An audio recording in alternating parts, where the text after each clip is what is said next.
الصلاة خير من النوم.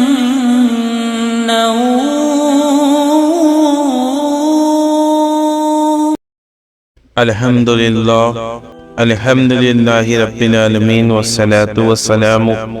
على سيد المرسلين أما بعد أعوذ بالله من الشيطان الرجيم بسم الله الرحمن الرحيم. برادران اسلام السلام علیکم ورحمۃ اللہ وبرکاتہ. سامعین، آج ہم نبی پاک صلی اللہ تعالی علیہ وسلم کی سمان حیات کا ہجرت کا دوسرا سال میں ہونے والے جو واقعات ہیں وہ آپ سب کے سامنے رکھنے والے ہیں. اور اس میں جو سب سے پہلا اور سب سے بڑا واقعہ تھا وہ قبلے کی تبدیلی تھی. وہ کس طرح ہوئی سامعین آپ سنتے جائیں، اور انشاءاللہ تعالی ہم حضور نبی رحمت صلی اللہ تعالی علیہ وسلم کی سمان حیات دھیرے دھیرے کر کے مکمل آپ سب کے درمیان پہنچا دیں گے. ناظرین، جب تک حضور نبی رحمت صلی اللہ تعالی علیہ وسلم مکے میں رہیں، خانہ کعبہ کی طرف منہ کر کے نماز پڑھتے رہیں، مگر ہجرت کے بعد جب آپ مدینہ منورہ تشریف لائے تو خداوند تعالیٰ کا یہ حکم ہوا کہ آپ اپنی نمازوں میں بیت المقدس کو اپنا قبلہ بنائیں. چنانچہ آپ 16 یا 17 مہینے تک بیت المقدس کی طرف رک کر کے نماز پڑھتے رہے، مگر آپ کی دلی تمنا یہی تھی کہ کعبہ کو ہی اپنا قبلہ بنایا جائے. لہٰذا آپ اکثر آسمان کی طرف چہرہ اٹھا کر اس کے لیے وحی الہی کا انتظار فرماتے رہے، یہاں تک کہ ایک دن اللہ تعالیٰ نے اپنے حبیب صلی اللہ تعالی علیہ وسلم کی قلبی آرزو پوری فرمانے کے لیے قرآن کی یہ آیت نازل فرما دی، جس میں رب نے ارشاد فرمایا: قد نارا تقلب وجهك في السماء فلنولينك قبلة ترضاها فولي وجهك شطر المسجد الحرام. اس میں رب نے ارشاد فرمایا: حبیب، ہم دیکھ رہے ہیں بار بار آپ کا آسمان کی طرف منہ کرنا، تو ہم ضرور آپ کو پھیر دیں گے اس قبلے کی طرف جس میں آپ کی خوشی ہے. تو ابھی آپ پھیر دیجیے اپنا چہرہ مسجد حرام کی طرف. یہ حضور اقدس صلی اللہ تعالی علیہ وسلم قبیلہ بنی سلمہ کی مسجد میں نماز جوہر پڑھا رہے تھے کہ حالت نماز میں ہی یہ وحی نازل ہوئی، اور نماز ہی میں آپ نے بیت المقدس سے مڑ کر خانہ کعبہ کی طرف اپنا چہرہ کر لیا، اور تمام مقتدیوں نے بھی آپ کی پیروی کی. اس مسجد کو جہاں یہ واقعہ پیش آیا مسجد القبلتین کہتے ہیں، اور آج بھی یہ تاریخی مسجد زیارت گاہ خواص و عوام ہے، جو شہر مدینہ سے تقریباً 2 کلومیٹر دور جانب شمال مغرب میں واقع ہے. اس قبلہ بدلنے کو تحویل قبلہ کہتے ہیں. تحویل قبلہ سے یہودیوں کو بڑی سخت تکلیف پہنچی. جب تک حضور نبی رحمت صلی اللہ تعالی علیہ وسلم بیت المقدس کی طرف رخ کر کے نماز پڑھتے رہے تو یہودی بہت خوش تھے، اور فخر اس کے ساتھ کہا کرتے تھے کہ محمد صلی اللہ تعالی علیہ وسلم بھی ہمارے قبلے کی طرف رخ کر کے عبادت کرتے ہیں. مگر جب قبلہ بدل گیا تو یہودی اس قدر برہم اور ناراض ہو گئے کہ وہ یہ طعنہ دینے لگے کہ محمد صلی اللہ تعالی علیہ وسلم چونکہ ہر بات میں ہم لوگوں کی مخالفت کرتے ہیں، اس لیے انہوں نے محض ہماری مخالفت میں ہی قبلہ بدل دیا ہے. اسی طرح منافقین کا گروہ بھی طرح طرح کی نکتہ چینی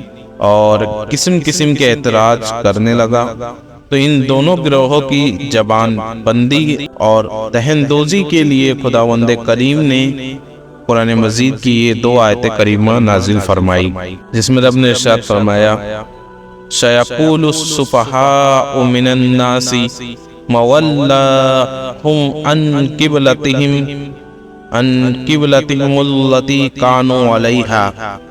قُلْ لِلَّهِ الْمَشْرِقُ وَالْمَغْرِبُ يَهْدِي مَن يَشَاءُ إِلَى صِرَاطٍ مُسْتَقِيمٍ. وما جعلنا القبلة التي كنت عليها إلا لنعلم من يتبع الرسول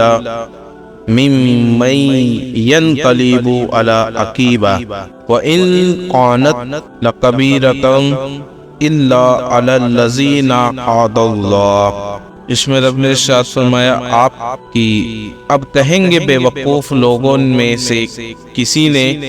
پھیر دیا مسلمانوں کو ان کے اس قبلے سے جس پر وہ تھے۔ اے حبیب آپ کہہ دیجئے کہ پورب اور پچھم سب اللہ ہی کا ہے، وہ جسے چاہے سیدھی راہ چلاتا ہے۔ اور میں اے محبوب آپ پہلے جس قبلہ پر تھے ہم نے وہ اسی لیے مقرر کیا تھا کہ دیکھے کون رسول کی پیروی کرتا ہے اور کون الٹے پاؤں پھر جاتا ہے۔ اور بلا شبہ یہ بڑی بھاری بات تھی، مگر جن کو اللہ تعالیٰ نے ہدایت دے دی ہے ان کے لیے کوئی بڑی بات نہیں۔ سامعین، پہلی آیت میں یہودیوں کے اعتراض کا جواب دیا گیا کہ خدا کی عبادت میں قبلے کی کوئی خاص جہت ضروری نہیں، اس کی عبادت کے لیے پورب، پچھم، اتر، دکن سب جہتیں برابر ہیں۔ اللہ تعالیٰ جس جہت کو چاہے اپنے بندوں کے لیے قبلہ مقرر فرما دے، لہذا اس پر کسی کو اعتراض کا کوئی حق ہی نہیں۔ دوسری آیت میں منافقین کی زبان بندی کی گئی ہے، جو تحویل قبلہ کے بعد ہر طرف یہ پروپیگنڈا کرنے لگے تھے کہ پیغمبر اسلام تو اپنے دین کے بارے میں خود ہی مترہد ہے، کبھی بیت المقدس کو قبلہ مانتے ہیں، کبھی کہتے ہیں کہ کعبہ قبلہ ہے۔ آیت میں تحویل قبلہ کی حکمت بتا دی گئی کہ منافقین جو محض نمائشی مسلمان بن کر نمازیں پڑھا کرتے تھے وہ قبلے کی بدلتے ہی بدل گئے اور اسلام سے منحرف ہو گئے۔ اس طرح ظاہر ہو گیا کہ کون صدیق الاسلام ہے اور کون منافقین اور کون رسول اللہ صلی اللہ تعالی علیہ وسلم کی پیروی کرنے والا ہے اور کون دین سے پھر جانے والا ہے۔ سامعین، اب تک حضور صلی اللہ تعالی علیہ وسلم کو خدا کی طرف سے صرف یہ حکم تھا کہ دلائل اور موعظہ حسنہ کے ذریعے لوگوں کو اسلام کی دعوت دیتے اور مسلمانوں کو کفار کی ایذاؤں پر صبر کا حکم تھا۔ اسی لیے کافروں نے مسلمانوں پر بڑے بڑے ظلم و ستم کے پہاڑ توڑے، مگر مسلمانوں نے انتقام کے لیے کبھی ہتھیار نہیں اٹھائے، بلکہ ہمیشہ صبر و تحمل کے ساتھ کفار کی ایذاؤں اور تکلیفوں کو برداشت کرتے رہے۔ لیکن ہجرت کے بعد سارا عرب اور یہودین مٹھی بھر مسلمانوں کی جانی دشمن ہو گئے اور ان مسلمانوں کو فنا کے گھاٹ اتار دینے کا عزم کر لیا، تو خداوند قدوس نے مسلمانوں کو یہ اجازت دی کہ جو لوگ تم سے جنگ کی ابتدا کریں ان سے تم بھی لڑ سکتے ہو۔ چنانچہ 12 صفر سن 2 ہجری تواریخ اسلام میں وہ یادگار دن ہے جس میں خداوند کردگار نے مسلمانوں کو کفار کے مقابلے میں تلوار اٹھانے کی اجازت دی اور یہ آیت نازل فرمائی، اذین للذین یقاتلون بانہم ظلموا ان اللہ علی نصرہم لقادر۔ جن سے لڑائی کی جاتی ہے مسلمان ان کو بھی اب لڑنے کی اجازت دی جاتی ہے، وہ مسلمان مظلوم ہیں اور خدا ان کی مدد پر یقیناً قادر ہے۔ حضرت امام محمد بن شہاب جوہری علیہ رحمہ کا قول ہے کہ جہاد کی اجازت کے بارے میں یہی وہ آیت ہے جو سب سے پہلے نازل ہوئی، مگر تفسیر ابن جریر میں ہے کہ جہاد کے بارے میں سب سے پہلے جو آیت نازل ہوئی وہ یہ تھی، وَقَاتِلُوا فِي سَبِيلِ اللَّهِ الَّذِينَ يُقَاتِلُونَكُمْ، خدا کی راہ میں ان لوگوں سے لڑو جو تم لوگوں سے لڑتے ہیں۔ بہرحال سن 2 ہجری میں مسلمانوں کو خداوند تعالیٰ نے کفار سے لڑنے کی اجازت دے دی، مگر ابتدا میں یہ اجازت مشروط تھی، یعنی صرف انہی کافروں سے جنگ کرنے کی اجازت تھی جو مسلمانوں پر حملہ کریں، مسلمانوں کو ابھی تک اس کی اجازت نہیں ملی تھی کہ وہ جنگ میں اپنی طرف سے پہل کریں، لیکن حق واضح ہو جانے اور باطل ظاہر ہو جانے کے بعد چونکہ تبلیغ حق اور احکام الہی کی نشر و اشاعت حضور صلی اللہ تعالی علیہ وسلم پر فرض تھی، اس لیے تمام ان کفار سے جو عناد کے طور پر حق کو قبول کرنے سے انکار کرتے تھے، جہاد کا حکم نازل ہو گیا، خواہ وہ مسلمانوں سے لڑنے میں پہل کریں یا نہ کریں، کیونکہ حق کے ظاہر ہو جانے کے بعد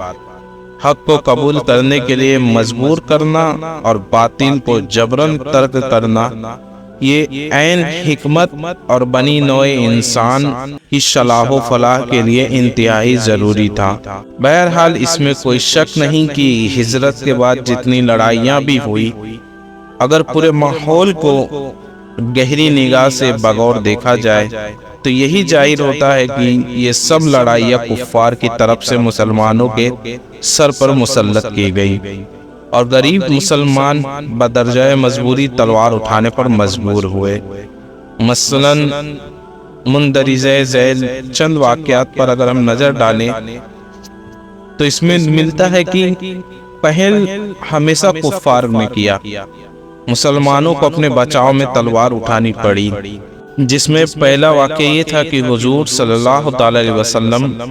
اور آپ کے اصحاب اپنا سب کچھ مکہ میں چھوڑ کر انتہائی بے کسی کے عالم میں مدینے چلے آئے تھے۔ چاہیے تو یہ تھا کہ کفار مکہ اب اطمینان سے بیٹھے رہتے کہ ان کے دشمن یعنی رحمت عالم صلی اللہ تعالی علیہ وسلم اور مسلمان ان کے شہر سے نکل گئے، مگر ہوا یہ کہ ان کافروں کے غیظ و غضب کا پاڑا اتنا چڑھ گیا کہ اب یہ لوگ اہل مدینہ کے بھی دشمن جان بن گئے۔ چنانچہ ہجرت کے چند روز بعد کفار مکہ نے رئیس انصار عبداللہ بن ابی کے پاس دھمکیوں سے بھرا ہوا ایک خط بھیجا۔ عبداللہ بن ابی وہ شخص ہے کہ واقعہ ہجرت سے پہلے تمام مدینے والوں نے اس کو اپنا بادشاہ مان کر اس کی تاج پوشی کی تیاری کر لی تھی، مگر حضور صلی اللہ تعالی علیہ وسلم کے مدینہ تشریف لانے کے بعد یہ اسکیم ختم ہو گئی۔ اسی غم اور غصے میں عبداللہ بن ابی عمر بھر منافقوں کا سردار بن کر اسلام کی بکبنی کرتا رہا اور اسلام اور مسلمانوں کے خلاف طرح طرح کی سازشوں میں مصروف رہا۔ بہرکیف کفار مکہ نے اس دشمن اسلام کے نام جو خط لکھا اس کا مضمون یہ ہے کہ تم نے ہمارے آدمی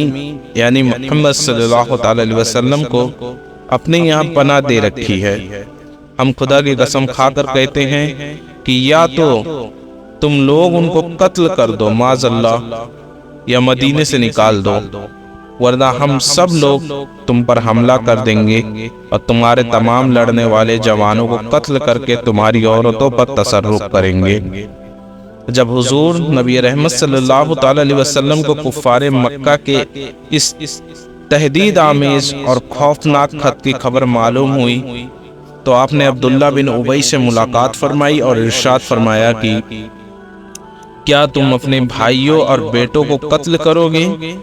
چونکہ اکثر انصار دامن اسلام میں آ چکے تھے، اس لیے عبداللہ بن ابی نے اس نقطے کو سمجھ لیا اور کفار مکہ کے حکم پر عمل نہیں کرا۔ دوسرا واقعہ یہ تھا کہ ٹھیک اسی زمانے میں حضرت سعد بن معاذ رضی اللہ تعالیٰ عنہ جو قبیلہ اوس کے سردار تھے، عمرہ ادا کرنے کے لیے مدینے سے مکہ گئے اور پرانے تعلقات کی بنا پر امیہ بن خلف کے مکان پر قیام فرمایا۔ جب امیہ ٹھیک دوپہر کے وقت ان کو ساتھ لے کر طواف کعبہ کے لیے گیا تو اتفاق سے ابو جہل سامنے سے آ گیا اور ڈانٹ کر کہا کہ اے امیہ یہ تمہارے ساتھ کون ہے؟ امیہ نے کہا کہ یہ مدینے میں رہنے والے سعد بن معاذ ہیں۔ یہ سن کر ابو جہل نے تڑپ کر کہا کہ تم لوگوں نے بے دھرموں معاذ اللہ محمد صلی اللہ تعالی علیہ وسلم اور صحابہ ان کو اپنے یہاں پناہ دی ہے، خدا کی قسم اگر تم امیہ کے ساتھ میں نہ ہوتے تو بچ کر واپس نہیں جا سکتے تھے۔ حضرت سعد بن معاذ رضی اللہ تعالیٰ عنہ نے بھی انتہائی جرأت اور دلیری کے ساتھ یہ جواب دیا کہ اگر تم لوگوں نے ہم کو کعبہ کی زیارت سے روکا تو ہم تمہاری شام کی تجارت کا رستہ روک دیں گے۔ اور تیسرا واقعہ یہ ہوا کہ کفار مکہ نے صرف انہی دھمکیوں پر بس نہیں کیا بلکہ وہ مدینے پر حملہ کرنے کی تیاریاں کرنے لگے اور حضور صلی اللہ تعالی علیہ وسلم اور مسلمانوں کے قتل عام کا منصوبہ بنانے لگے۔ لہذا حضور صلی اللہ تعالی علیہ وسلم راتوں کو جاگ جاگ کر بسر کرتے تھے اور صحابہ کرام رضی اللہ تعالیٰ عنہ آپ کا پہرا دیا کرتے تھے۔ کفار مکہ نے سارے عرب پر اپنے اثر و رسوخ کی وجہ سے تمام قبائل میں یہ آگ بھڑکا دی تھی کہ مدینے پر حملہ کر کے مسلمانوں کو دنیا سے نیست و نابود کرنا ضروری ہے۔ اب اگر آپ دھیان دیں کہ مذکورہ بالا تینوں وجوہات کی موجودگی میں ہر عاقل کو یہ کہنا ہی پڑے گا کہ ان حالات میں حضور صلی اللہ تعالی علیہ وسلم کو حفاظت خود اختیاری کے لیے کچھ نہ کچھ تدبیر کرنی ضروری ہی تھی تاکہ انصار اور مہاجرین اور خود اپنی زندگی کی بقا اور سلامتی کا سامان ہو جائے۔ چنانچہ کفار مکہ کے خطرناک ارادوں کا علم ہو جانے کے بعد حضور صلی اللہ تعالی علیہ وسلم نے اپنی اور صحابہ کی حفاظت خود اختیاری کے لیے دو تدبیروں پر عمل درآمد کا فیصلہ فرمایا، جس میں اول یہ تھا کہ کفار مکہ کی سامی تجارت جس پر ان کی زندگی کا دار و مدار ہے اس میں رکاوٹ ڈال دی جائے تاکہ وہ مدینے پر حملے کا خیال چھوڑ دے اور صلح پر مجبور ہو جائے۔ دوسرا یہ کہ مدینے کے اطراف میں جو قبائل آباد ہیں ان سے امن و امان کا معاہدہ ہو جائے تاکہ کفار مکہ مدینے پر حملے کی نیت نہ کر سکے۔ چنانچہ حضور صلی اللہ تعالی علیہ وسلم نے انہی دو تدبیروں کے پیش نظر صحابہ کرام کے چھوٹے چھوٹے لشکروں کو مدینے کے اطراف میں بھیجنا شروع کر دیا اور بعض لشکروں کے ساتھ خود بھی تشریف لے گئے۔ صحابہ کرام رضی اللہ تعالیٰ عنہ کے یہ چھوٹے چھوٹے لشکر کبھی کفار مکہ کی نقل و حرکت کا پتہ لگانے کے لیے جاتے تھے اور کہیں بعض قبائل سے معاہدہ امن و امان کرنے کے لیے روانہ ہوتے تھے، کہیں اس مقصد سے بھی جاتے تھے کہ کفار مکہ کی سامی تجارت کا رستہ بند ہو جائے۔ اسی سلسلے میں کفار مکہ اور ان کے حلیفوں سے مسلمانوں کا ٹکراؤ شروع ہوا اور چھوٹی بڑی لڑائیوں کا سلسلہ شروع ہو گیا۔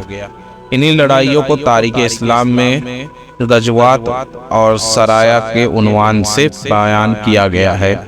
ناظرین، انشاءاللہ تعالی اگلی ویڈیو میں غزوات اور سرایا کے جنگ میں فرق کیا ہے یہ ہم آپ کو بتائیں گے، اور آگے کے بھی جو بیان ہیں انشاءاللہ تعالی وہ آپ اگلی ویڈیو میں سن لیں گے، اور اس میں بیان کرنے میں جو بھی غلطی ہوئی ہے میں آپ سب کو گواہ بنا کے توبہ کرتا ہوں۔ استغفر اللہ ربی من کل ذنب واتوب الیہ وما علینا الا البلاغ۔ السلام علیکم ورحمۃ اللہ وبرکاتہ۔